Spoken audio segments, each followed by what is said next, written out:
वज़ीर आज़म के मुआवन ख़ुसूसी बराए अमूर नौजवानान उस्मान डार से मिलने सियालकोट कैंट में उनकी रिहाइश गाह पहुँचे। छोटे भाई इमरान डार के हमरा बाहर आकर इस्तकबाल किया।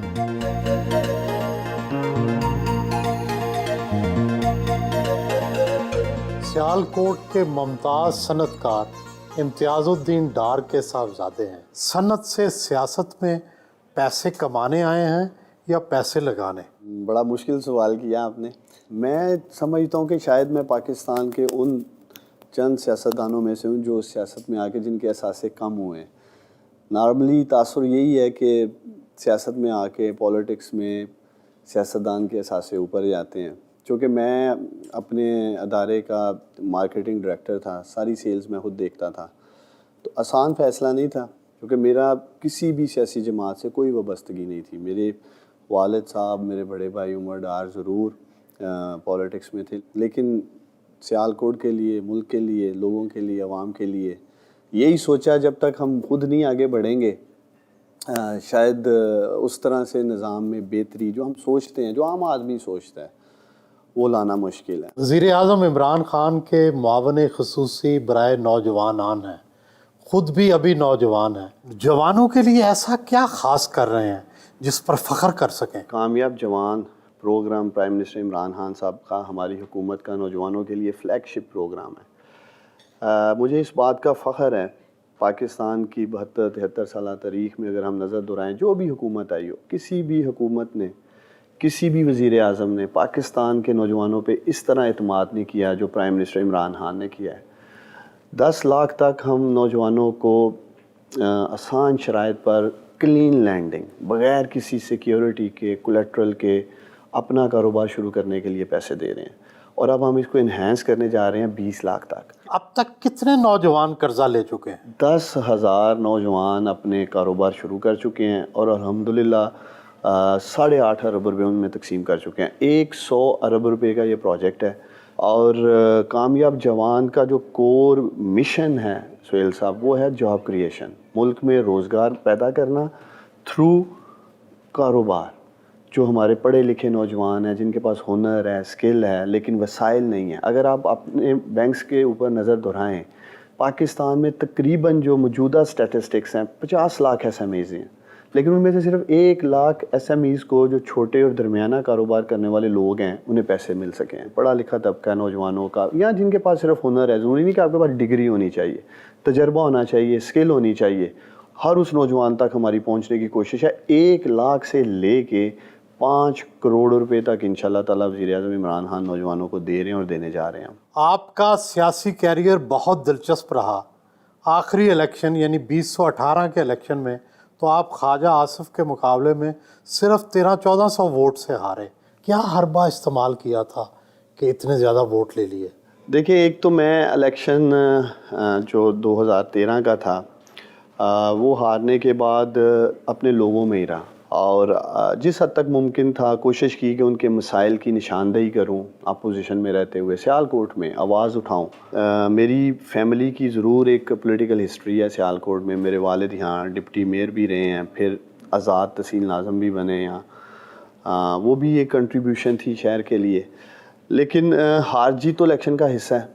सच पूछिए, मैं इलेक्शन हराया गया था या हारा था, उस बात का आज मुझे अफसोस नहीं है, क्योंकि मुझे प्राइम मिनिस्टर इमरान खान ने ज़िम्मेदारी दी। इलेक्शन जीत भी जाता तो इसी तरह की कोई ज़िम्मेदारी मिल जाती, लेकिन एक तकलीफ़ मुझे ज़रूर थी, वो इलेक्शन हारने की वजह से भी नहीं थी, वो ये थी कि जब प्राइम मिनिस्टर इमरान खान हल्फ ले रहे थे, मेरे जो कलीग्स थे, जो हमारी एक एफ़र्ट थी 10-15 साल की, वो सारे प्राइम मिनिस्टर के साथ पार्लियामेंट में मैं उन्हें देख रहा था, तो वो मेरा भी ख्वाब था कि जब प्राइम मिनिस्टर इमरान खान हल्फ लें तो मैं भी उनके साथ हूँ। तो वो मुझे बड़ी तकलीफ़ हो रही थी कि मैं पीछे रह गया हूँ और वहाँ मौजूद नहीं हूँ। तहरीक इंसाफ जहाँ भी है ग्रुप बंदी का शिकार है। सियालकोट के बारे में भी मशहूर है कि आपकी और डॉक्टर फिरदौस आशिक की बनती नहीं है।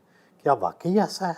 देखिए, मैं समझता हूँ शायद ये एक मीडिया परसेप्शन है। देखिए, ग्रुप बंदी या अगर कहीं किसी की आपस में नहीं बनती तो सबसे बड़ी वजह उनका हल्का होता है, ان کی ایک کانفلکٹ جو وہ ٹکٹ کی وجہ سے یا سیم حلقہ ہونے کی وجہ سے. میرا اور ڈاکٹر صاحبہ کا حلقہ بھی الگ ہے, ان کا دیہاتی حلقہ ہے, میرا شہر کا حلقہ ہے. اور اگر سچ پوچھیے یہ میں سمجھتا ہوں سیاست اتنا بڑا میدان ہے کہ یہ ایک شخص اس پہ گھوڑا نہیں دوڑا سکتا ہے, اس لیے آپ کو کبھی انسیکیور فیل کرنے کی ضرورت ہی نہیں ہے. اور اگر سیاست میں کوئی نیچے جا سکتا ہے تو وہ اپنی وجہ سے جا سکتا ہے. یہ ایک تاثر ہے جی, کسی نے گرا دیا کسی کو یا کوئی کسی کی ٹانگیں کھینچ رہا ہے. تو میں نے ہمیشہ اپنی پرفارمنس پہ فوکس کیا ہے. تو میں آپ کے ہی پروگرام سے کہہ رہا ہوں, میرا ڈاکٹر صاحبہ کے ساتھ کوئی پرابلم نہیں ہے, بڑے اچھے ہم آپس میں کولیگز ہیں, اور جہاں ملاقات ہوتی ہے الحمدللہ ہم ملتے بھی ہیں, بیٹھتے بھی ہیں. ڈسکا کے ضمنی الیکشن کے لیے آپ نے اپنی حکومتی ذمہ داری چھوڑ دی اور کمپین میں بھرپور حصہ لیا, پھر بھی ہار گئے, ایسا کیوں؟ دیکھیں, ایک تو یہ پاکستان مسلم لیگ نون کا روایتی حلقہ ہے, پچھلے 30 سال سے نون لیگ جیتتی آ رہی ہے. اور سہیل صاحب میں سمجھتا ہوں کہ یہ پورا بیلٹ جو ہے گوجرانوالا ڈویژن کا, جس میں گوجرانوالا ہے, نارووال ہے, سیالکوٹ ہے, یہ سارے مسلم لیگ نون کے روایتی حلقے رہے ہیں. 2018 کا الیکشن ہم 40,000 ووٹوں سے ہارے تھے, اور ہماری پہلی کوشش تو یہی تھی کہ ہم نون لیگ کو ہرا دیں. اور ایک عوام میں جنرل تاثر ہے جی یہ حکومت ہے اور حکومت نے الیکشن جیت جانا ہے. دیکھیں ماضی میں الیکشن کیسے ہوتے رہے ہیں یہ آپ کو بھی اندازہ ہے, کس طرح سے ریاستی مشینری کا استعمال کیا جاتا رہا. پوری کوشش کی نون لیگ نے ایک بیانیہ اور ایک نیریٹو بنانے کی کہ جی ہم نے شاید ریاستی مشینری کا استعمال کیا. ایسا بالکل نہیں. 94,000 ووٹ جو پی ٹی آئی کو ملے, اور اگر ہم دیکھیں 2-2.5 سالہ پرفارمنس اور جس طرح یہ انفلیشن پہ بات کرتے ہیں یا دیگر ایشوز پہ بات کرتے ہیں, ان تمام چیزوں کے باوجود 60,000 سے ہم 94,000 پہ گئے ہیں. حکومت پنجاب میں آئے 2-2.5 سال ہوئے ہیں, مرکز میں بھی اسی طرح ہے. تو اس کو اگر دیکھیں, اس کانٹیکس میں اگر دیکھیں تو میں مطمئن ہوں کہ انشاءاللہ تعالیٰ اگلے الیکشن میں ہم انہیں ٹف ٹائم دیں گے. ڈار صاحب, آپ کا شمار پی ٹی آئی کے نوجوان مگر جارحانہ لیڈرز میں ہوتا ہے. آپ کے بیانات بڑے دندان شکن ہوتے ہیں. کیا عمران خان آپ کی اس حوالے سے حوصلہ افزائی کرتے ہیں؟ جو چند چیزیں اپنے لیڈر عمران خان سے سیکھیں اس میں سے ایک یہی بھی ہے کہ اگر آپ کو نظر آ رہا ہے آپ حق اور سچ کے لیے کھڑے ہو جائیں. میں نے کبھی کسی اپنے کولیگ کے ساتھ, پارٹیز میں ہوتے ہیں مسئلے مسائل, الحمدللہ کبھی ہم نے کولیگز کے ساتھ نہ کوئی دھڑے بندی کی کوشش کی ہے, نہ کوشش کی ہے کہ ہمارے کسی عمل سے ہماری جماعت کو نقصان پہنچے. والدہ بھی ملنے آئیں. عثمان کتنا فرما بردار بیٹا ہے, بچپن میں کیسا تھا؟ بہت اچھا, کبھی اس نے مجھے تنگ نہیں کیا تھا. ہمیشہ جب بھی کوئی کھیل کھیلتا تھا نا, بیٹھ کے اپنے پاس ہی کھیلتا تھا. اور ماشاءاللہ چارے بھائی بڑے اچھے ہیں, کیونکہ ڈار صاحب کی اور میری بچپن ہی سے ان کی تربیت ہے. اور یقین جانے آج بھی اگر میں کوئی بات کہہ دوں تو ان کی جرت نہیں نکار کریں. یہ میرا بہت احترام کرتے ہیں, میری بڑی عزت کرتے ہیں. میں مگر سب کو پیغام دوں گی کہ اچھے بچے ہونا پیچھے ماں کی تربیت ہے, باپ کی تربیت ہے. میں انہیں ہمیشہ دین کا درس دیتی, کہنا کہ آپ نے کوئی غلط کام نہیں کیا, اپنے باپ کو دیکھنا ہے. شہر میں دیکھو آپ کے والد کی کتنی عزت ہے, آپ نے بھی اسی راستے پہ جانا ہے. فیملی کے ساتھ گپ شپ لگائی.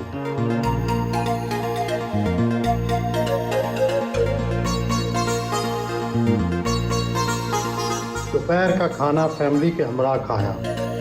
کھانے میں صوبائی وزیر چودھری محمد اخلاق بھی موجود تھے.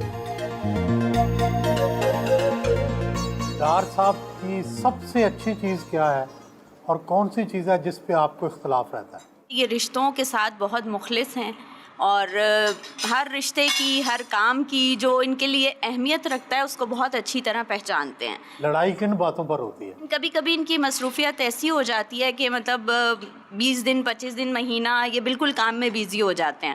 پھر وہ مہینے بعد جب ہاتھ آتے ہیں تو میں گلے کر لیتی ہوں کہ یہ بھائی پچھلا پورا مہینہ آپ بیزی رہے اور آپ نے اتنا ہمیں ٹائم دیا, ہمیں زیادہ ٹائم کیوں نہیں دیا. کھانے میں نمک مرچ زیادہ ہونے پر شکایت کرتے ہیں؟ نہیں, ویسے ان کو میرے ہاتھ کا کھانا اچھا لگتا ہے, اور ویسے یہ بہت سادہ ہے, ان کو جو بھی ملے بیچارے کھا لیتے ہیں. اللہ لوگ بندے ہیں. بچوں کو کیا بنانا چاہتے ہیں؟ जो मेरा बड़ा बेटा है वो माशाल्लाह 11 साल का होने वाला है, वो कह रहा होता है मैं पापा की तरह पॉलिटिक्स में नहीं जाऊंगा क्योंकि पापा फैमिली को टाइम नहीं देते, तो कल को मेरी भी बीवी होगी, बच्चे होंगे, तो मैं उनको भी टाइम नहीं दे सकूंगा, तो मेरी तो लड़ाइयाँ शुरू हो जाएंगी। तो जो उनका अपना जहन होगा वो करेंगे। तो लेकिन बड़ा बेटा कहता है मैं बिजनेसमैन बनूंगा। इनके टॉक शोज पे आपका क्या तबसरा होता टॉक शोज़ इनके वैसे मैं बहुत ज़्यादा नहीं देखती, शुरू में देखती थी, अब तो पुराने खिलाड़ी हो गए ना, तो माशाल्लाह अब जिस तरह ये बात कर रहे होते हैं और सामने वाले को लाजवाब कर देते हैं सामने वाला भी बेचारा कोशिश तो कर रहा होता है कि हम किस तरह छुपाएं और डार साहब से बचें, लेकिन वो बच के जाने नहीं देते। तो मुझे बेगम सिर्फ यही गिला करती है कि खवातीन के साथ टॉक शोज में लड़ के कहीं तुम मेरे साथ लड़ाई ना कभी तुम्हारी वो प्रैक्टिस ना हो जाए। इंशाल्लाह ताला उम्मीद है जी सरखुरू होंगे तो वालदा को बेगम को जो गिले हैं वो दूर हो जाएंगे।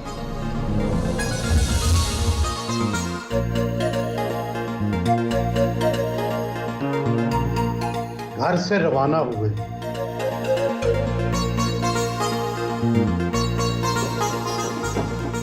बचपन की यादें ताज़ा करने अपने मादर इल्मी गवर्नमेंट मुस्लिम हाई स्कूल सियालकोट पहुंचे। बैंड बजाकर पुरतपाक इस्तकबाल किया गया।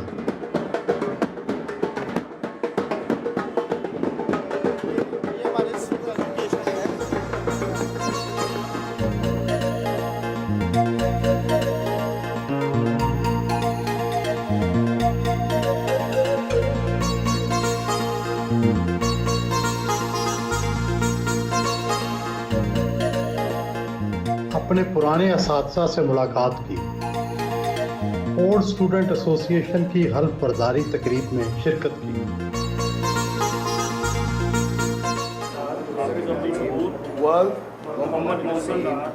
जिसे मुस्लिम हाई स्कूल एसोसिएशन के अहदेदारों से हल्फ लिया। जिसे मुस्लिम high school board student association का लाइफ फाइनेंस सेक्रेटरी मुकर्रर किया गया है। आज मैं जो कुछ भी हूँ ना वो आप लोगों की वजह से, आपकी तालीम तरबियत जो आप लोगों ने हमें यहाँ स्कूल में सिखाया और आज वो हमारे काम आ रहा है।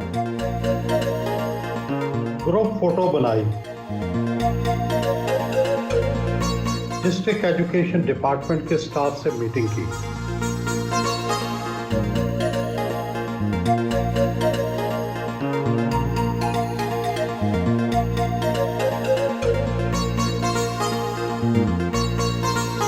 स्टाफ में सर्टिफिकेट तकसीम किए।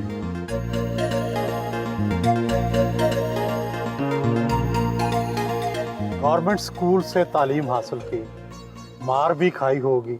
पहले वाला तालीमी निज़ाम बेहतर था, अब मार की बजाय प्यार है और सिस्टम भी बदल गया, या अब बेहतर है? मैं समझता हूँ अब बेहतर है, इसलिए कि देखिए आप खौफ से या मार से कोई भी चीज़ हासिल नहीं कर सकते, चाहे वो तालीम है चाहे तरबियत है। घरों में भी हम कोशिश करते हैं अपने बच्चों को डांटें जी कि वो ज़िंदगी में आगे बेहतर तरीके से बढ़ें, लेकिन आपको मार पड़ी स्कूल में? हाँ, मैं मेरे टीचर थे इंग्लिश के मलिक फजल लाई साहब, और चूँकि मैं मॉनिटर था अपनी क्लास का तो सबक सुनता था तमाम स्टूडेंट्स के साथ। तो एक दिन मेरे टीचर ने मुझे बुलाया और उन्होंने कहा कि उस्मान डार आज मैं तुमसे सबक खुद सुनूंगा। तो मुझे वो सबक मैंने याद नहीं किया हुआ था, तो मुझे उस दिन जो मैंने सबक सीखा उनकी डांट डपट के बाद और पूरी क्लास के सामने जो मुझे शर्मिंदगी हुई कि हमें अपनी ज़िम्मेदारी पूरी करनी चाहिए। मैं आज अपने दोस्तों को भी, अपने दीगर वज़रा को भी ये जब हम बैठते हैं दोस्तों बात करता हूँ कि आज हमारे उस्ताद प्राइम मिनिस्टर इमरान खान वो एक्सपेक्ट कर रहे हैं कि हम अपनी अपनी मिनिस्ट्रीज़ में काम कर रहे हैं। अगर हम काम नहीं कर रहे तो बेहतर है कि किसी शर्मिंदगी का सामना करने से पहले हमें काम करना चाहिए। और मैं समझता हूँ कि पाकिस्तान तरीके इंसाफ की हुकूमत में, प्राइम मिनिस्टर इमरान खान की हुकूमत में वही वज़ीर कामयाब होगा, मशीर कामयाब होगा जो मज़दूरों वाले माइंडसेट के साथ काम करेगा। सिस्टम स्ट्रीमलाइन ना होने की वजह से आपको खुद बहुत ज़्यादा मेहनत करने की ज़रूरत है। अपने पॉलिटिकल ऑफिस जिनाह हाउस पहुँचे। ये सारी हिस्ट्री जो है ना जिनाह साहब की, आपको यहाँ बड़ी बड़ी एक तारीखी तस्वीर है। हाँ हाँ, ये तस्वीर मेरी सबसे फेवरेट तस्वीर है। अगर आप ये देखें, अवाम सलूट कर रही है कायद को।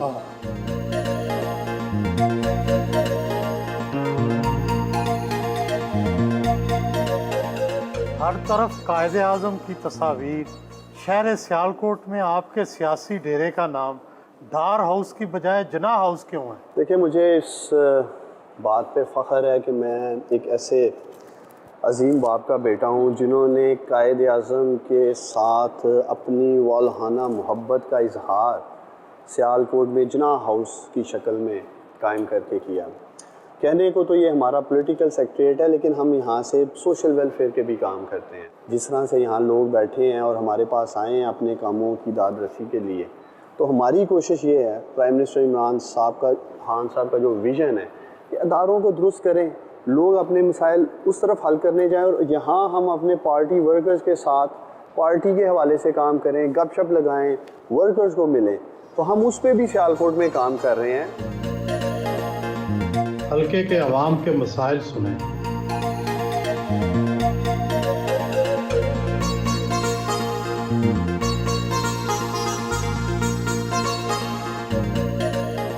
अपने दफ्तर में आए। आपका हल्का इंतखाब साल हा साल से मुस्लिम लीग नून का गढ़ रहा है। ख्वाजा आसिफ यहाँ से मुसलसल मुंतखब होते रहे। तरक्याती काम तो उन्होंने बहुत करवाए होंगे, अब आप क्या करवाएंगे? अगर ख्वाजा आसिफ साहब ने इस इलाके के लिए डिलीवर किया होता तो आज वो ज़रूर आपको यहाँ कोई पब्लिक सेक्टर की यूनिवर्सिटी तमीर शुदा नज़र आती, कोई हॉस्पिटल नज़र आता तलीम और सेहत के शोबे में। तो जब हमें मौका मिला गुज़श्ता 2.5 सालों में, हमारी 4 एरियाज़ में हम फोकस कर रहे हैं। सियालकोट में गुर्बत कैसे नीचे लानी है, सियालकोट के नौजवानों के लिए रोज़गार कैसे पैदा करना है। Priority number 2 education. कोई यूनिवर्सिटी नहीं, 72 सालों में पब्लिक सेक्टर की एक भी यूनिवर्सिटी यहाँ तमीर नहीं की गई थी। 2 साल कबल प्राइम मिनिस्टर इमरान खान सियालकोट आए और पहली सियालकोट की पब्लिक सेक्टर यूनिवर्सिटी का संगे बुनियाद रख के गए। सेहत के हवाले से 1964 में सियालकोट का आखिरी हॉस्पिटल बना था पब्लिक सेक्टर का, वो भी अगले माह इंशाल्लाह ताला प्राइम मिनिस्टर इमरान खान आ रहे हैं 5.1 अरब लागत से 250 बेड का state of the art hospital बनने जा रहा है। और नंबर 4 पे इंफ्रास्ट्रक्चर रखा था। बड़ा सियालकोट के हमारे दोस्त मुझसे गिला भी करते हैं, सड़कें अभी उस तरह बेहतर नहीं है, इंफ्रास्ट्रक्चर बेहतर नहीं है। इंशाल्लाह ताला वो भी दुरुस्त करेंगे। अगले साल हमने बजट रखा है उसके लिए। इंडस्ट्री को हम फैसिलिटेट कर रहे हैं। सियालकोट की $2.5 बिलियन की एक्सपोर्ट है। हमारा टारगेट ये है कि हम सियालकोट को $5 बिलियन पे लेके जाएंगे।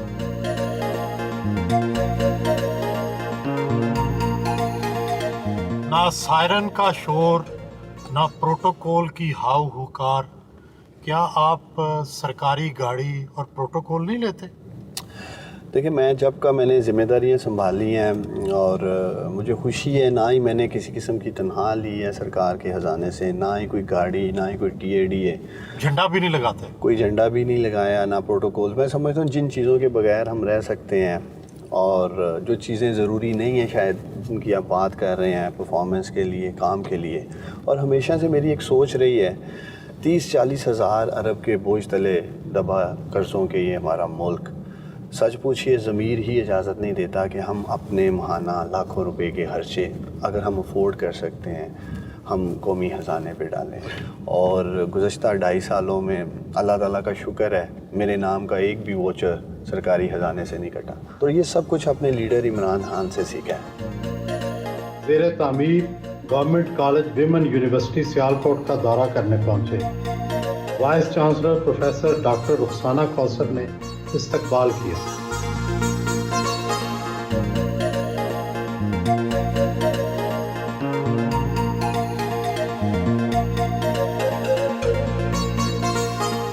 दो 200 एकड़ पर मुहित यूनिवर्सिटी प्रोजेक्ट पर ब्रीफिंग दी गई।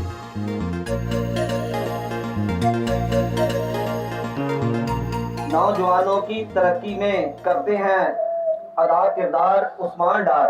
बात करते हुए महसूस हुआ अपनायत की झलक, हमारे मसाइल की करते हैं खूब तर्जुमानी उस्मान डार। जी उस्मान डार साहब। मुझे पूरी उम्मीद है प्राइम मिनिस्टर इमरान खान साहब ही इसका संगे बुनियाद रखने आए थे और इंशाल्लाह ताला हम प्राइम मिनिस्टर इमरान खान साहब को ही लाएंगे इसका आगाज़ करने के लिए, इसकी इनॉग्रेशन के लिए।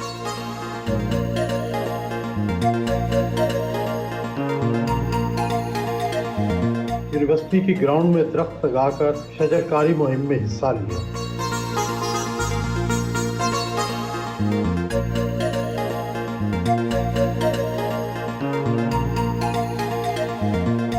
زیر تعمیر بلاک کا دورہ کرنے پہنچے اور تعمیراتی کام کی رفتار کا جائزہ لیا۔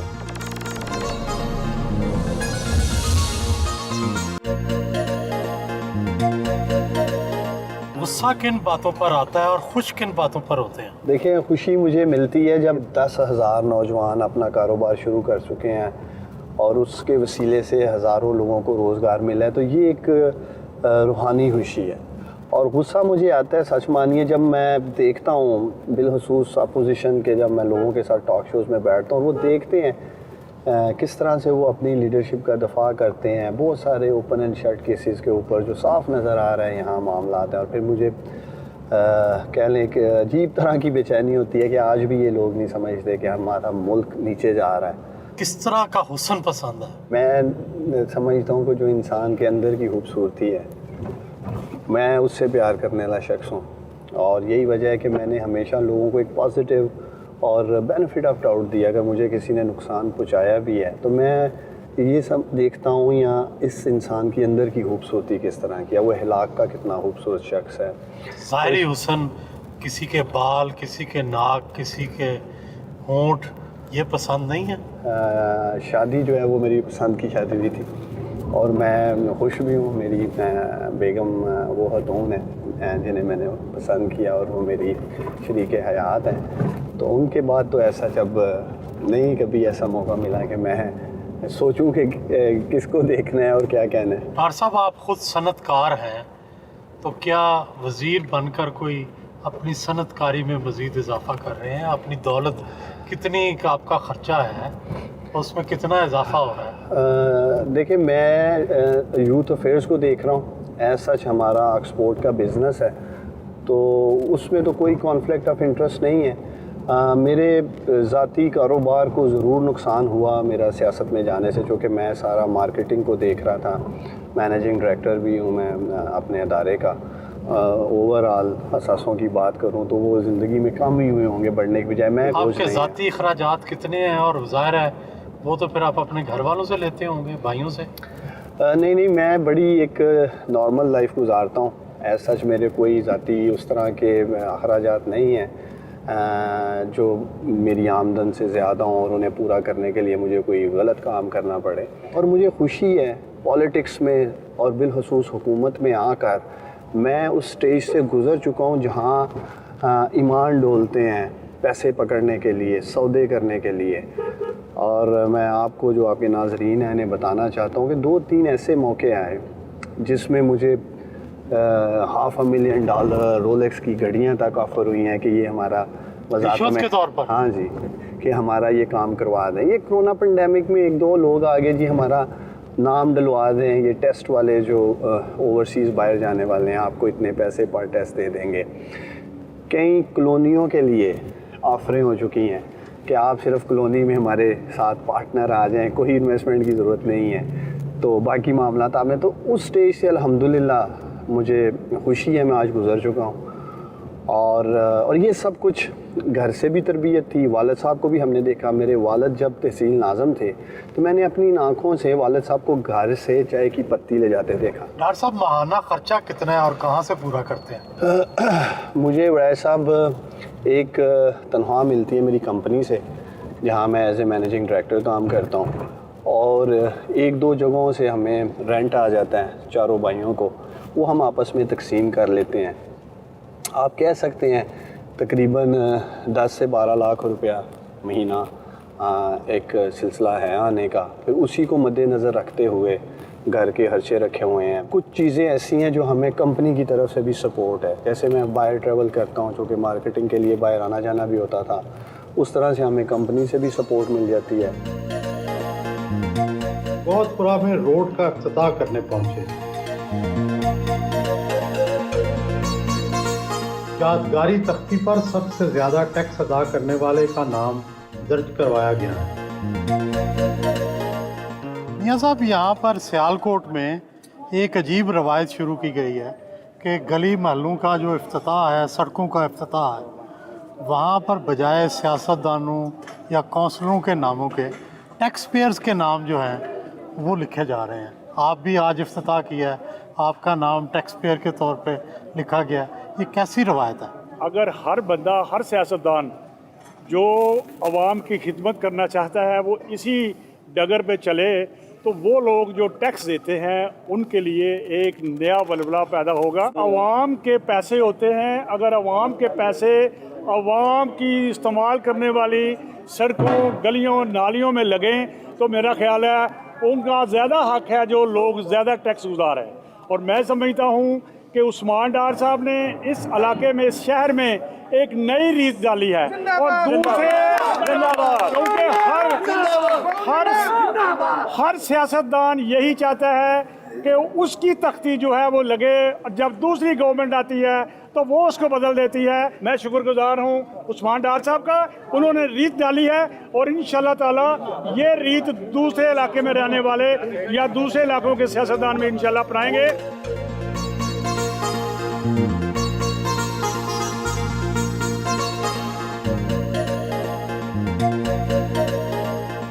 डार साहब, ये क्या आइडिया है कि आप अपनी तख्तियाँ लगाने की बजाय या कौंसलर या मेयर्स की तख्तियाँ लगाने की बजाय टैक्स दहिंदगान की तख्तियाँ लगा रहे हैं तरक्याती मंसूबों पर? देखिए, मैं समझता हूँ हमारा इस वक्त पाकिस्तान का सबसे बड़ा मसला रेवेन्यू कलेक्शन का है और ये रेवेन्यू तब तक नहीं बढ़ सकता जब तक हम टैक्स पेयर को इज़्ज़त नहीं देंगे। टैक्स पेयर को जब तक ये एक फीलिंग नहीं आएगी कि उसका दिया हुआ टैक्स का पैसा ठीक जगह इस्तेमाल हो रहा है, इसको सियासी बुनियादों पे नहीं किया जा रहा। टैक्स पेयर का ताल्लुक़ किसी भी सियासी जमात से हो, वो पाकिस्तान का टैक्स पेयर है, वो सियालकोट का टैक्स पेयर है। सियालकोट के अजीम लोग 10 अरब से ज़्यादा का टैक्स जमा कराते हैं, इनका हक़ है, इनका पैसा है, इनके नाम की तख्तियाँ लगनी चाहिए। हम तो कोऑर्डिनेटर हैं, हम प्रोजेक्ट्स लेके आते हैं, जिनका पैसा है उनको हम चीफ गेस्ट बनाते हैं और उनको इज़्ज़त देते हैं। और मेरी ये ख्वाहिश है, ये पूरे पाकिस्तान में होना चाहिए। सरकार के PSDB में ये चीज़ें आनी चाहिए कि टैक्स पेयर के नाम की तख्तियाँ लगनी चाहिए। इतने इतने बड़े प्रोजेक्ट्स हो रहे हैं, इसी तरह सूबों के अंदर ये कल्चर आना चाहिए। फिर आप देखें किस तरह लोग टैक्स देते हैं। अब एक गली में डेवलपमेंट की जाती है 10 लाख की, एक शख्स 2 लाख रुपए टैक्स दे रहा है, आपने उसको 10 लाख के प्रोजेक्ट की ओनरशिप दे दी है। एक वाटर फिल्टर प्लांट 40 से 50 लाख का लग रहा है, उसके ऊपर उसके वालद के नाम की तख्ती लग जाती है। इस तरह से उनमें हौसला अफजाई कर रहे हैं हम, और इंशाल्लाह ताला आप देखेंगे कि सियालकोट का टैक्स कलेक्शन ऊपर जाएगा। मेरे ड्राइवर ने टैक्स जमा कराना शुरू कर दिया है जब उसे पता चला कि वो अपने माँ बाप के नाम की तख्ती लगा सकता है।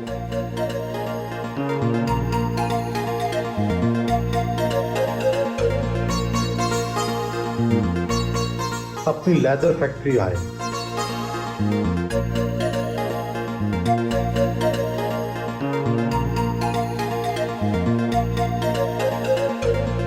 अपने दफ्तर में आए,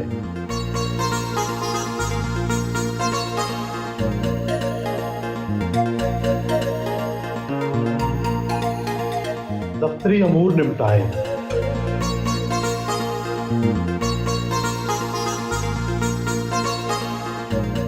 रोजाना वॉक करना उनका मामूल है।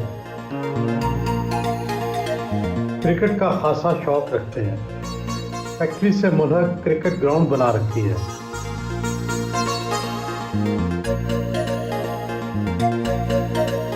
किट पहनकर खिलाड़ियों के साथ क्रिकेट खेली।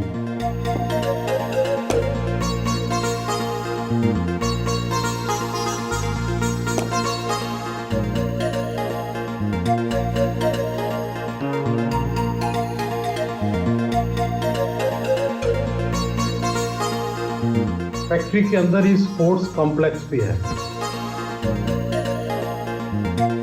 वर्जिश की,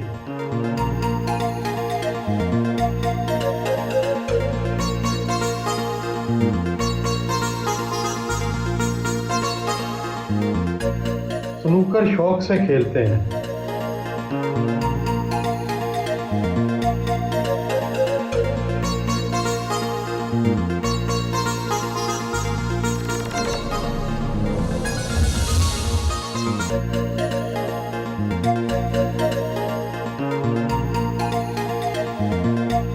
model police station cantt Sialkot का दौरा करने पहुंचे।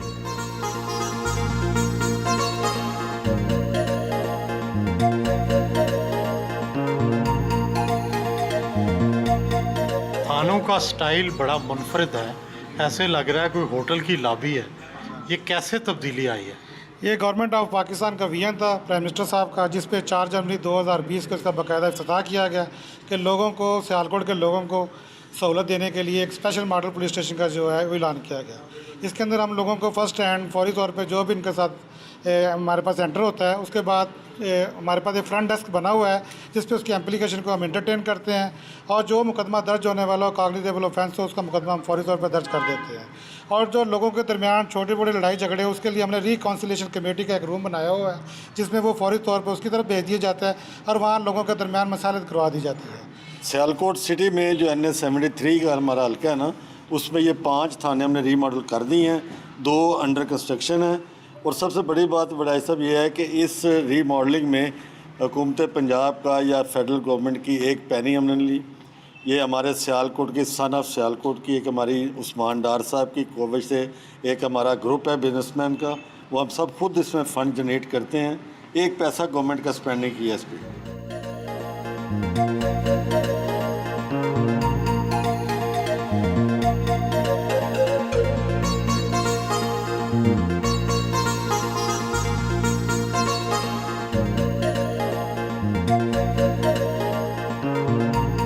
रात को अपने दोस्त चौधरी जैन शबीर के घर चाय पर आए। चाय पर सियालकोट की मारूफ कारोबारी शख्सियात एयर सियाल के चेयरमैन नदीम कुरैशी, फजल जिलानी, हाफिज हामिद रजा, उमर वीर, हाफिज जुनैद शाहिद, ख्वाजा खावर और मेहर काशिफ ने शिरकत की। सियालकोट में नए प्रोजेक्ट्स लॉन्च करने पर तबादला ख्याल किया।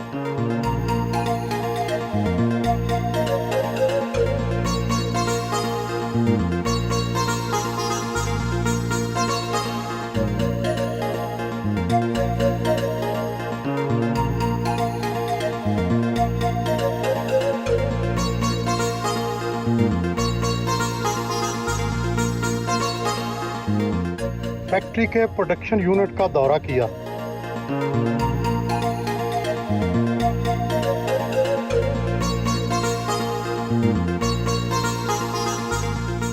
माशाल्लाह काफ़ी बड़ी लेदर फैक्ट्री है। दुनिया में कहाँ कहाँ कौन कौन सी मसनूआत बरामद करते हैं? भाई साहब, हम यूरोप में हमारा ज़्यादा मेन लेदर जैकेट्स का काम है, लेदर गारमेंट्स का। टेक्सटाइल में हम प्रोटेक्टिव क्लोथिंग का काम करते हैं, जो बाहर मोटरसाइकिल राइडर्स जो कपड़े पहनते हैं। उसके अलावा हमारा जिम वेयर का काम है। और अगर सच मानिए तो जब का पॉलिटिक्स में गया हूँ, इस लाइफ को भी बड़ा मिस करता हूँ। तो आप छोटे भाई देखते हैं, 2 भाई मेरे बिज़नेस में हैं, हम 4 भाई हैं टोटल, 2 पॉलिटिक्स में हैं और 2 बिज़नेस में। आप खुद एक्सपोर्टर हैं, पाकिस्तान ऐसा क्या करे कि इसकी बरामदात भी बढ़ जाए? देखिए, जब तक हम अपने मुल्क के अंदर ईज़ ऑफ डूइंग बिज़नेस की तरफ नहीं जाएंगे, कॉस्ट ऑफ डूइंग बिज़नेस की तरफ नहीं जाएंगे, जिसकी बात प्राइम मिनिस्टर भी कर रहे हैं, लेकिन अफसोसनाक बात यह है कि अभी बहुत सारे हमारे अदारे जो इस चीज़ के साथ मुंसलिक हैं, वो मेंटली प्रिपेयर्ड नहीं है। लेकिन फिर भी मैं समझता हूँ, अगर आप PMLN के पिछले 5 साल दौर देखें जिसमें ज़ीरो एक्सपोर्ट बढ़ी थी, और अल्हम्दुलिल्लाह अभी हमारी जिस तेज़ी के साथ एक्सपोर्ट ऊपर जा रही है, 13-14% की ग्रोथ है। मार्च में 3.2 अरब डॉलर की तारीखी एक्सपोर्ट बढ़ी है। अभी भी $2 बिलियन लगातार पिछले 6-7 माह से हमारी एक्सपोर्ट ऊपर जा रही है। तो इंशाल्लाह ताला वज़ीर-ए-आज़म इमरान खान साहब को बिल्कुल क्लैरिटी है, जिस वेल्थ क्रिएशन की वो बात कर रहे हैं उसी के साथ आपकी जॉब क्रिएशन जुड़ी है, इस मुल्क के नौजवानों का रोज़गार जुड़ा है। डायरेक्शन ठीक है इस हुकूमत की। कप्तानी चप्पल, कप्तान ही की तरह की शलवार कमीज़, कप्तान के असली जियाले, मतवाले और टाइगर हैं। क्या आप मुतमिन हैं 3 साल कारकर्दगी से? देखिए, अगर तो जिन हालात में एक स्ट्रगलिंग इकॉनमी मिली और जिस तरह तबाह हाल अदारे मिले, उनको ठीक भी करना था। या तो हमारे पास 2 ही रास्ते थे, हम रिफॉर्म्स की तरफ जाते, या जो एक रिवायती पॉलिटिक्स इस मुल्क में चल रही थी, कर्ज़े ही लेते जाओ, और फिर ये जिस तरह डेवलपमेंट्स के प्रोजेक्ट हो रहे थे, फिर इंपोर्ट लेड इकॉनमी थी पाकिस्तान की। मैं समझता हूँ प्राइम मिनिस्टर इमरान खान ने मुश्किल रास्ता अख्तियार किया। रिफॉर्म्स पे काम हो रहा है, हमारी हुकूमत रिफॉर्म्स पे काम कर रही है। रिफॉर्म्स हमेशा पेनफुल हुई हैं, टाइम टेकिंग हुई हैं। और दूसरी तरफ जो मुश्किल फ़ैसले थे, जैसे अगर बिजली के महंगे मंसूबे अगर आप देखें, गर्दिशी करता बढ़ता जा रहा था। اگر آج بجلی کے مہنگے منصوبوں کا بوجھ ہم لوگ نہیں اٹھائیں گے، کیونکہ پچھلی حکومت لگا کے گئی ہے، سرحد پار سے تو لوگ نہیں آئیں گے آپ کی ہیلپ کرنے کے لیے، تو یہ مشکل وقت ہے پاکستانیوں کے لیے۔ میرا پالیٹکس میں آنے کا اصل مقصد یہی تھا کہ ہماری آنے والی نسلیں اسی ملک سے پیار کریں، یہاں ہی رہنے کا فیصلہ کریں، ورنہ دیگر لاکھوں پاکستانیوں کی طرح ہمارے آپ کے بچے پاکستان سے باہر چلے جائیں گے کاروبار کے لیے، کام کے لیے۔ تو یہ ایک مشن ہے انشاءاللہ تعالیٰ ان نوجوانوں کے لیے، آنے والی نسل کے لیے ہم نے روزگار کے مواقع یہاں پیدا کرنے ہیں، کاروبار کے مواقع پیدا کرنے ہیں، اور پھر ہی پاکستان انشاءاللہ تعالیٰ دیکھیں گے۔